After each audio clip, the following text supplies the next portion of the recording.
ठरलं तर मग ही मालिका मनोरंजनाच्या एका वेगळ्याच वळणावरती येऊन ठेपली. कारण आजच्या भागामध्ये दोन धक्कादायक ट्विस्ट आपल्याला बघायला मिळणार आहेत. साक्षीवर प्रेम करणारा सचिन सुभेदारांचा जावई महिपतला सत्य समजले. प्रतिमाची खोटी डेड बॉडी अरेंज करणारी नर्स पैसे घेऊन पसार झालेली तिनेच आता नागराजच्या विरोधात तोंड उघडले, तेही सायली अर्जुन समोर. पण सचिनच सुभेदारांचा जावई आहे, जो की साक्षीला आपल्या जाळ्यात अडकवतोय. हे सत्य आता महिपत समोर कसं येतंय आणि अर्जुन सायली नेमकं त्या सुनीता नर्सपर्यंत कसे पोहोचतायत, तिला कसं बोलतं करतायत आणि आता नागराजचं नाव समोर आल्यानंतर अर्जुनचं पुढचं पाऊल नक्की काय असेल, ते सगळं आपण पाहणार आहोत, तेही आजच्या भागात, ह्या आजच्या व्हिडिओमध्ये. म्हणून व्हिडिओ शेवटपर्यंत जरूर बघा, कारण इथे फक्त खरे भाग दाखवले जातात. अर्जुन रूममध्ये कोर्ट केसची फाईल चालत असताना सायली त्याच्यासाठी कॉफी घेऊन येते. जेव्हा सायली त्याच्या हाती कॉफी टेकवते, अर्जुनचं लक्ष तिच्या दुसऱ्या हाताकडे जातं. तो विचारतो की अगं हे काय झालंय? सायली सांगते, मगाशी स्वयंपाक करत असताना भाजलं थोडंसं मला. तेव्हा अर्जुनचा जीव कळवळतो. तो म्हणतो की थांब, मी लगेच मलम लावून देतो. आता सायली इतकं कौतुकाने सांगते की नाही नाही, मलम लावलंय मला प्रतिमा आत्यानी. तुम्हाला माहिती आहे, मगाशी जेव्हा मला भाजलं ना, तेव्हा त्या खूप घाबरल्या होत्या. खूप काळजी वाटली त्यांना आणि बोलण्याच्या ओघात त्या चुकून मला तन्वी म्हणाल्या. तेव्हा अर्जुन म्हणतो की तुम्ही दोघी मायलेकी आहातच हो, पण आपली काळजी घेणारं कुणीतरी आहे म्हणून हे असे उद्योग करायचे नाहीत हा. पुन्हा तो सायलीचा हात हातात घेतो. इकडे प्रिया अश्विनला गोळ्यात घेण्यासाठी सतत त्याच्या पुढे मागे करते. त्याच्यासाठी आता ती कॉफी घेऊन येते आणि लाडीगोडीने सांगते की अश्विन, हे बघ, मी तुझ्यासाठी कॉफी बनवली, गरम आहे हा. अश्विन एक घोट कॉफी घेतो, पण त्याची इतकी चिडचिड होते, याच्यामध्ये कॉफी घातली आहे की नुसती दुरूनच दाखवली. प्रिया विचारते की आणखी स्ट्रॉंग हवी होती का? अश्विन म्हणतो, मला ना असं नुसतं दूध पितो असंच वाटतंय. तन्वी अगं, मी तुला मला कशी कॉफी आवडते ते कितीतरी वेळा सांगितलंय तुला समजावून, पण आपली शिकण्याची इच्छा असेल तर ना. आणि तो तसाच तिथून उठून जातो. कॉफीचा मग टेबलवरती ठेवून तो तसाच निघून जातो. आता प्रिया इतकी चवताळते, मग स्वतःच बनवून घ्यायची ना कॉफी. इकडे महिपत जेलमध्ये बसून अर्जुनच्या बोलण्याचा विचार करत असतो, कारण साक्षी वकिलाच्या वेशात त्याला भेटायला आली होती आणि अर्जुनने आता ठरवलं की त्याला वकिलाला भेटायचं आहे महिपतच्या. तर मग तो आकाश पाताळ एक करून शोधेलच, पण ती वकील नसून त्याची मुलगी साक्षीच आहे या सत्यापर्यंत तो पोहोचला तर. म्हणूनच महिपतच्या काळजाची धडधड वाढलेली असते. आता तो मनातच विचार करतो की तो अर्जुन सुभेदार साक्षी त्या मुळापर्यंत गेला नाही ना, म्हणून बरं झालं. पण तीच मुळं खणून साक्षीपर्यंत पोहोचायला त्याला वेळ नाही लागणार. आता मलाच लवकर काहीतरी करावं लागेल. तेव्हाच नेमका नागराज त्याला हाक मारतो, काय रे महिपत, टेन्शनमध्ये आहे का? नागराज उठून येतो आणि मुद्दाम तो महिपतला डिवचतोच. अरे हां, तो अर्जुन सुभेदार येऊन गेला ना आज, त्याने तुला खूप सारे प्रश्नही विचारले असतील. अरे महिपत, पण तू त्याला काय उत्तरं दिली सांग ना जरा मला. आता तो इतका विकृत हसतो. हां, बोलताच आलं नसेल ना तुला तुझ्या मेलेल्या मुलीची आठवण आली की तुझं तोंड गप होत असेल ना. नागराज ना उगाच सापाच्या चेपटीवर पाय ठेवतो. आता महिपत त्याच्यावरती इतकं पिसाळतो, ए नाग्या, माझ्या फाटक्यात पाय घालायचा नाही या. आता खूप ऐकलं तुझ्या धमक्या, आता ना तोंड बंद ठेवायचं. तेव्हा नागराज म्हणतो की मी तर तोंड बंद ठेवेनच रे, तोंड तर तुलाही बंद ठेवावं लागेल, नाहीतर माहिती आहे ना की तुझ्या मुलीचं मग काय हाल होतील. इथे बसून पोलिसांसमोर, त्या अर्जुन सुभेदारासमोर तोंड उघडून जर पोपटपंची केलीस ना, तर त्याचे काय परिणाम होतील माहिती आहे ना तुला. असं नागराज चुटकी बिटकी वाजवत विचारतो. पण महिपत आता याच्या पोकळ धमक्यांना घाबरत नाही या. महिपतच त्याला चवताळतो, ए नाग्या, तुला काय वाटलं मी काय इथे हातावर हात धरून बसतोय का? अरे इथेच बसून अशी काही चावी फिरवीन ना, तुला कळणार पण नाही आणि माझी पोरगी कवाच भुरकन उडून गेलेली असेल.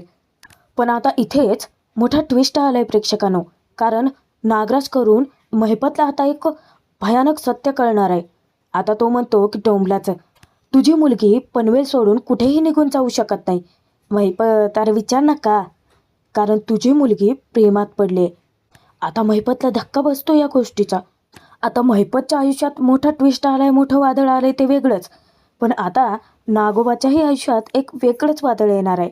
कारण इकडे अश्विनकडून मोठं सत्य अर्जुनच्या हाती लागणार आहे. आता सायलीच्या ज्या हातावरती भाजलेले व्रण असतात त्याच्यावरती अर्जुन प्रेमाने फुंकर मारत असतो आणि सायली अगदी लाजून सुरू होते. पण आता या दोघांचा रोमॅन्टिक सीनमध्ये नेमका अश्विन तळमळतो. आता तो मोठ्याने जेव्हा खोकण्याचं नाटक करतो तेव्हा तो सांगतो की सॉरी, मी नंतर येतो. अर्जुन आता चिडत त्याच्यावरती म्हणतो, आता आलाच आहेस तर ये. तोंड पाडून तो म्हणतो, तेही पुटपुटतो, आत्ताच कुठेतरी रोमॅन्स चालू झाला होता. तेव्हा सायली त्याला ओरडते, काय आहे. जेव्हा अश्विन अर्जुनकडे येतो तेव्हा तो एक महत्त्वाची मोठी बातमी सांगतो. खरं तर प्रतिमा त्याची डेड बॉडी नक्की कुठल्या व्यक्तीकडून, कुठल्या नर्सकडून मिळाली होती ते मला माहीत नाही आहे. म्हणजे तसा काही रेकॉर्ड मला सापडलेला नाही आहे. हो, पण मी जुने काही मागचे रेकॉर्ड चेक केले ना, त्यामध्ये एक नर्स होती सुनीता काकडे नावाची. आणि त्या सगळ्यामध्ये विचित्र म्हणजे जेव्हा प्रतिमा त्याची डेड बॉडी आपल्याला भेटली त्याच्याबरोबर 2 दिवसांनी तिने अचानकच वेगळं कारण देऊन नोकरीसुद्धा सोडली. अर्जुन विचारतो की पण रिझाईन देण्याचं काही कारण.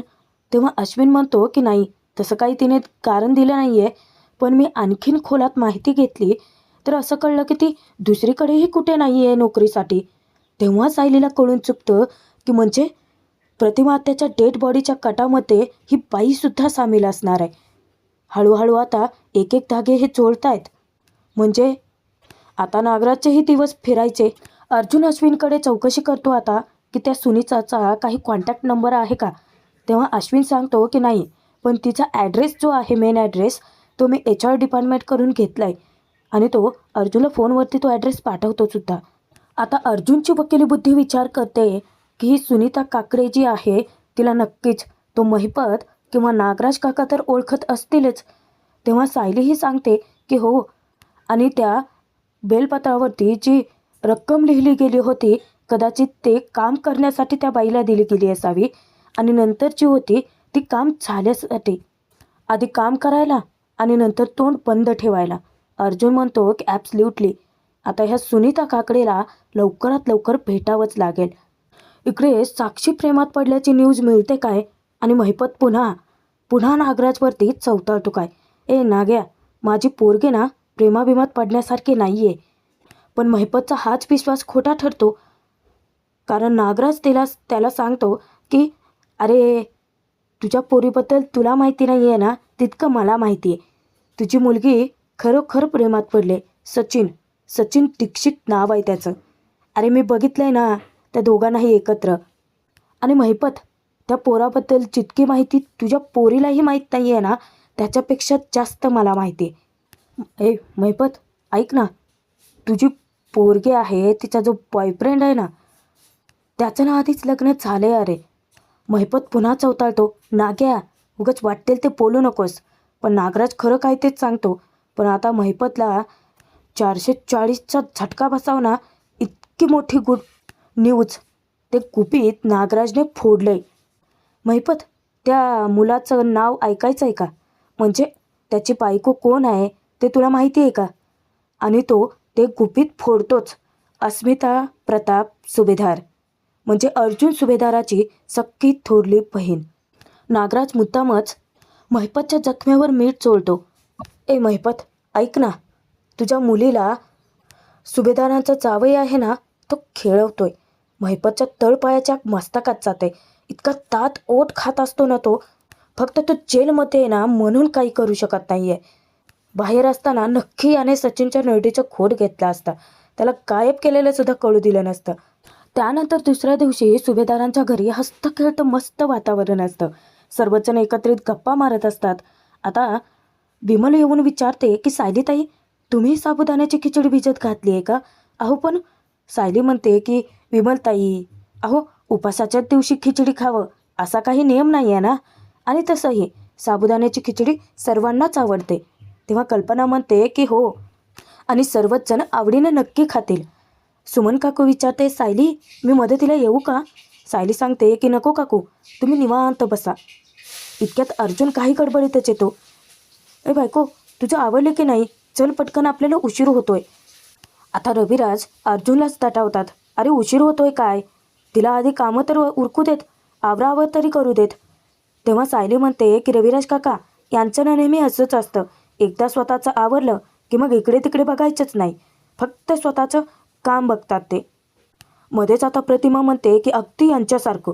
सर्वजण विचार करतात की रविराज म्हणतात की माझ्यासारखं. मी कधी असा वागलोय? प्रतिमा म्हणते की नाहीतर काय. प्रतिमा किस्सा सांगते की आमच्या लग्नाच्या बरोबर दुसऱ्या दिवशी हे कोर्टात तरातरा चायला निघाले होते. तेव्हा रविराजसुद्धा हसतात आणि म्हणतात की हो, खरं झालं होतं तसं मला, आणि नेमकी नागराजने आठवण करून दिली होती. आता नागोबाचं नाव मध्येच निघलं आणि सगळ्यांचे चेहरे पडतात. सगळीकडे सन्नाटा पसरतो. पण अर्जुन आहे ना सगळ्यांना हस्तखेळतं ठेवण्यासाठी. आता उगाचच सर्वजण गिल्टी फील करून तोंड पाडून बसू नयेत म्हणून तो मुद्दामच म्हणतो की अच्छा, म्हणजे जगात मी असा एक नवरा नाही आहे की जो सतत कामाचाच विचार करतो. पण मॉम डॅड दरवेळेस सायली मला बोलते आणि हे दोघेही तिच्याच पार्टीत असतात. तेव्हा प्रताप म्हणतो की हे अर्जुन, हे बघ, उगाचच माझ्याबद्दल असं काही बोलू नकोस हा. तू आणि सायली दोघेही जेव्हा एकमेकांवरती डाफरता ना, तेव्हा आम्ही नाही मधी पडत. तेव्हा सर्वजण हसत खिदळत असतात. म्हणजे एकंदरीत एकमेकांची उणीधुनीच चालू असतात तिथे. इतक्यातच नेमकी प्रिया येते. आता ते गोड आवाजात विचारते, सगळ्यांचा नाश्ता झालाय का? पण कोणालाही तिचं काहीच ऐकण्यात इंटरेस्ट नसतो. सर्वच जण तिच्याकडे दुर्लक्ष करतात.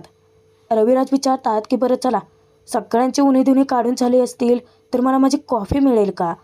अर्जुन म्हणतो की मला पण. प्रतिभाही सांगतो मला पण. इतक्यातच अश्विन येतो आणि विचारतो की तन्वी, माझी कॉफी बनवली आहेस का? तेव्हा प्रिया सांगते की नाही अरे अश्विन, ही आपली किचनमध्ये जायची वेळ नाही आहे ना, त्यामुळे नाही. तेव्हा कल्पना तिला सांगते की तन्वी, हे बघ, तुला जर का तुझ्या नवऱ्यासाठी काही करायचं असेल ना तर आम्ही अडवणार नाहीत. जा आणि त्याच्यासाठी कॉफी बनव. अश्विन तिला पुन्हा एकदा सांगतो की हे बघ तन्वी, कालसारखी उगाचच चिमूटभर कॉफी घालू नकोस. चांगली स्ट्रॉंग कॉफी बनव. प्रिया आता आनंदी बैलासारखे मान हलवून होकार तर देते. आता अर्जुन बघा सायलीला काय म्हणतो, सायली मॅडम, तुमचं आवडलं असेल तर माझ्यासोबत येता का? नाही म्हणजे थोर उपकारच होतील तुमचे. सायली सांगते की एवढा नाश्ता बनवला की मी येतेच की. तेव्हा विमल म्हणते की सायलीताई तुम्ही जा, खिचडी सर्वांसाठी मी बनवते. प्रताप आता चौकशी करतो, अगं अस्मिता कुठे आहे? दिसतच नाही आहे ती. कल्पना सांगते की अहो, तिला पूर्णाने काहीतरी टास्क दिलाय, मी जाऊन बघते तो कंप्लीट झालाय का. झाला असेल तर मी तिला घेऊनच येते. अर्जुन म्हणतो की बेस्ट. कल्पना तेथून उठून जाते. पण सायली अर्जुन एवढ्या सकाळी सकाळी नक्की कुठे जात आहेत? आता प्रियाला तर प्रश्न पडतोच. इकडे अस्मिताला जो टास्क दिलेला असतो त्यामुळे ती इतकी वैतागते. आणि तिला काय टास्क दिला माहिती आहे की दिवसभरात चांगल्या गोष्टी लिहायच्या.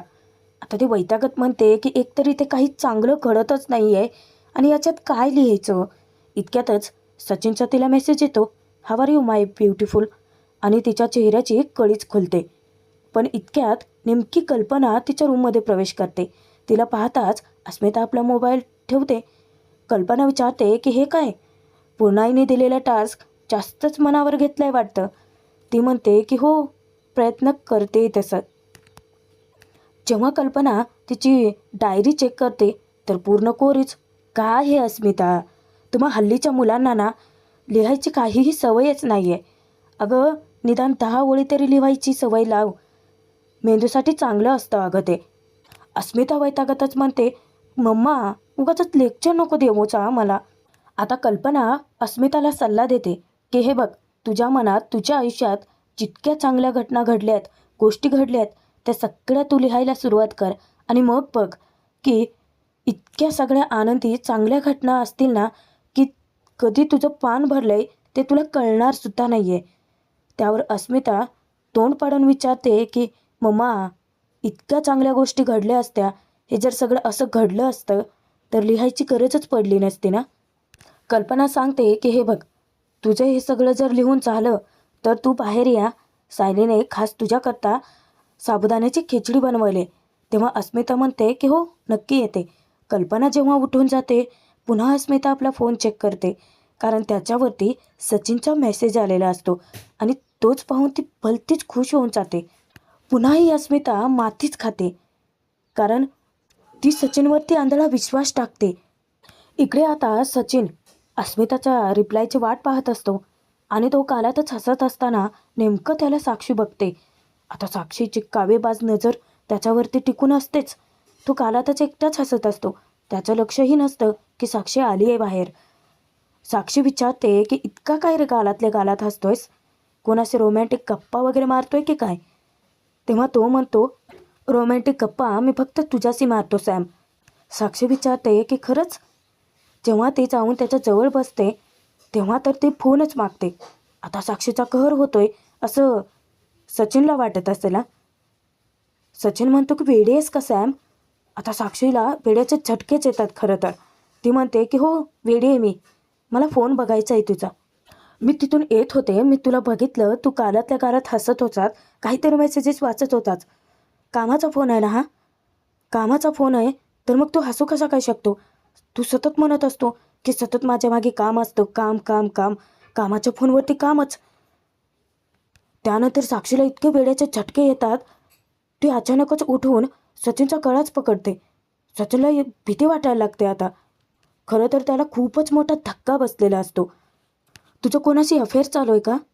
हे बघ सचिन, मी प्रेम करते तुझ्यावरती आणि जर तसं काही असेल ना तर सांग मला. जर आपल्या दोघांच्यामध्ये कोणी आलं ना तर मी सोडणार नाही आहे, कळतंय तुला? आता तो तिला शांत करण्याचा प्रयत्न करतो की सॅम, अगं रिलॅक्स सॅम. पण अचानकच साक्षी धाव घेते ती सुरीकडे. आता साक्षी इतकी वेड्यासारखी वागत असते, ती चाकू घेऊन सचिनला धमकावायला लागते. हे बघ, माझं प्रेम आहे तुझ्यावरती, मी तुला कोणासोबतही शेअर नाही करू शकत. मी कोणाचाही खून करू शकते हा सचिन, नाहीतर मी स्वतःला संपवेल. असं म्हणत जेव्हा ती आपल्या मनगटावरती सुरी धरते ना तेव्हा सचिनच्या काळजाचा ठोकाच चुकतो. तो बिचारा घाबरतो आणि धावतच इकडे येतो. तो साक्षीला समजावतो. साक्षी म्हणते की मला तुझा फोन बघायचा आहे, फोन दाखव आधी. तेव्हा सचिन तिला सांगतो की ओके ओके ओके, तू चाकू काढ आधी, मी दाखवतो. त्यानंतर तो जेव्हा फोन साक्षीच्या हाती सोपवतो, सचिन खरं तर थोडासा घाबरलेला डोक्याला हात लावून बसतो. साक्षी आता त्याच्यातील काही मेसेजेस चेक करते, पण त्याच्या उलटच घडतं. आता सचिनने नेमका कोणता फोन तिच्या हातात दिला आहे? मला तर वाटतं की भलताच दिला असणार आहे, कारण त्याच्यामध्ये सगळे कामाचे मेसेजेस असतात. साक्षी जेव्हा ते बघते तेव्हा ते सचिनला बिलगते. ती म्हणते की तुला खूप काम असतं ना बेबी, खूप स्ट्रेस असतो, सतत कामातच असतोस ना तू. मी तुझ्यासाठी वॉटरमेलन ज्यूस आणू? तू थांब हा, मी घेऊन येते. जेव्हा साक्षी किचनकडे जाते तेव्हाच आता हा विचार करतो की नशीब माझं, मी वेळेतच अस्मीचा मेसेज डिलीट केला. पण सॅम आज अचानक अशी विचित्र का वागते? त्यालाच काही सुधरत नाही. इकडे सायली अर्जुन त्या सुनीता नर्सला भेटायला तिच्या पत्त्यावरती जातात. जेव्हा अर्जुन दरवाजा ठोठावतो तेव्हा एक स्त्री बाहेर येते. अर्जुन विचारपूस करतो की तुम्ही नर्स सुनीता काकडे का? तेव्हा ती सांगते की हो, पण तुम्ही कोण? तेव्हा अर्जुन स्वतःची ओळख करून देतो, मी ॲडव्होकेट अर्जुन सुभेदार आणि ही माझी मिसेस. तेव्हा सुनीता त्या दोघांनाही करत बोलावते. सायली अर्जुन जाऊन बसतात. सुनीतालाही सायली बसायला सांगते. तेव्हा अर्जुन तिच्याकडे चौकशी करतो की 2 वर्षापूर्वी आम्हाला एक डेड बॉडी मिळाली होती प्रतिमा किल्लेदार यांची, पण त्याच्या काही नंतर आम्हाला कळालं की ती बॉडीच खोटी होती. ती बॉडी आम्हाला त्याच हॉस्पिटलमधून मिळाली होती. तेव्हा तुम्ही तिथेच काम करत होतात ना? ती थोडीशी घाबरली हा सुनीता. एक आवांडा गिळत ती विचारते की हो मग? तेव्हा सायली चौकशी करते की मग तुम्ही आम्हाला हे सांगा की तुम्ही ती बॉडी कोणाला दिली होती का? बरं कोणाला दिली होती, त्यांचा चेहरा, नाव काही आठवत आहे का? आता तर सुनीता जाम अडकते, कारण ती या दोघांच्याही प्रश्नांची उत्तर द्यायला टाळाटाळ करते. ती सांगते की अहो, त्यावेळी दिवसाला 100 केसेस यायच्या, आम्ही त्यातल्या 10-15 तरी केस हँडल करतच होतो. आता इतक्या 2 वर्षापूर्वींचं अचानक मला कसं काय आठवणार? अर्जुनला कळून चुकता की ही मुद्दाम उत्तरं देत नाही आहे, काहीतरी लपवण्याचा प्रयत्न करते. तेव्हाच सायली विचारते की अहो जरा आठवण्याचा प्रयत्न तरी करा. आता सुनीता स्पष्ट नकार देत त्यांना तेथून हाकलवतेच की. हे बघा मला काहीही आठवत नाही आहे, तुम्ही या प्लीज. तेव्हा अर्जुन म्हणतो की सुनीता मॅडम, कितीही मोठं हॉस्पिटल असलं तर एक डेड बॉडी तिथून काढण्यासाठी थोडंसं तरी पेपरवर्क करावं हे लागतंच. आणि आम्हाला ते सगळे पेपर्स मिळालेत महिपत शिकरेच्या घरी. सुनीता सांगते की नाही, मी अशा कोणत्याही माणसाला ओळखत नाही. आता दोघांनाही चांगलंच कळतं की ही खोटं बोलण्याचा प्रयत्न करते. तेव्हा अर्जुन तिला असा काही घाबरवतो ना, सुनीता मॅडम हे बघा, तुम्ही जर आम्हाला खरं खरं सांगितलं तर निदान तुम्ही माफीचा साक्षीदार तरी व्हाल. हो, पण तुम्ही जर खोटं बोलण्याचा प्रयत्न केला आणि काही गोष्टी जर लपवल्या ना, तर तुम्ही आयुष्यभर जेलमध्ये कशा सडाल हे मी बघतो. तेव्हा सुनीता कुठे आता पोपटासारखी बोलायला लागते. हात जोडून ती त्या दोघांनाही विनवण्या करते की नाही नाही, मला जेलमध्ये नाही जायचं आहे. तेव्हा सायली म्हणते की ठीक आहे, मग तुम्ही ती बॉडी नक्की कोणाला दिली होती ते सगळं खरं खरं सांगा. अर्जुन अगदी कोर्टात असल्यासारखा तिच्यावरती ओरडतो की बोला. इकडे सुभेदारांच्या घरात प्रतिमा म्हणते की वा कल्पना, उपम्याचा घमघमाट अगदी छान सुटलाय. कल्पना सांगते की हो अगं, भाऊजींना खूप आवडतो ना, म्हणून मुद्दामच बनवलाय. इतक्यात विमल येऊन सांगते की वहिनी, मी अस्मिताताईंना नाश्त्यासाठी बोलवलंय, त्या 2 मिनिटात येतातच आहे. पुढे विमल म्हणते की आपण मस्त प्लॅनिंग करूयात. आता प्रतिमा विचारते की प्लॅनिंग? कसलं प्लॅनिंग ग कल्पना? कल्पना सांगते की अगं, सायली अर्जुनची ॲनिव्हर्सरी येते ना, त्याचं प्लॅनिंग. तेव्हा प्रतिमा विचार करते, हो ग, हे तर मी विसरलेच होते. पण इकडे आता सायली अर्जुनसमोर एक धक्कादायक खुलासा होतो. कारण स्वतः सुनीता नर्स साक्ष देते त्या दोघांसमोर. खरं काय ते सांगून टाकते की मला ती डेड बॉडी अरेंज करण्यासाठी नागराज किल्लेदारांनी पैसे दिले होते. आता त्या दोघांच्याही पायाखालची जमीन हादरते. सायली अर्जुन धक्क्याने एकमेकांकडे पाहतात.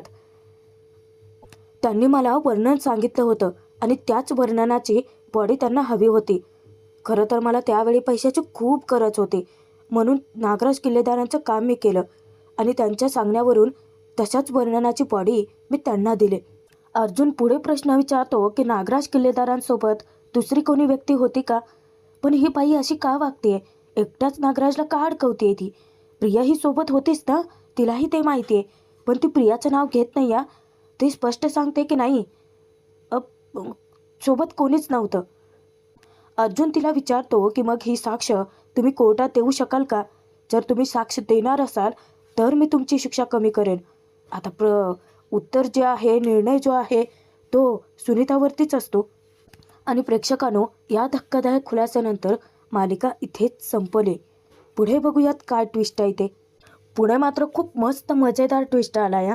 कारण अर्जुन आता केस संदर्भात डिस्कस करत असतो. बाबूला आपण कोर्टात तेव्हाच उभा करू शकतो. अचानक सायली म्हणते, सॉरी, मला ना ते अचानक डाळ भिजत घालायची होती. अर्जुनचं काहीच ऐकून न घेता ती तशीच किचनमध्ये धावत जाते. जेव्हा ती वरती रूममध्ये येते, अर्जुनला असं म्हणते की बोला, पुढे काय बोलणार? तेव्हा अर्जुन म्हणतो की वा, जेव्हा सांगत होतो तेव्हा तर तुला ऐकायचं नव्हतं. घरातली कामं जास्त महत्त्वाची वाटली ना तुला. तेव्हा सायली म्हणते की हो, अहो इतकं सोपं नसतं घर सांभाळणं सुद्धा. तेव्हा अर्जुन उठून सायलीकडे येतो की अच्छा, आता मला बघायचंच आहे. आपल्या वेडिंग ॲनिव्हर्सरीचं हेच सेलिब्रेशन असेल.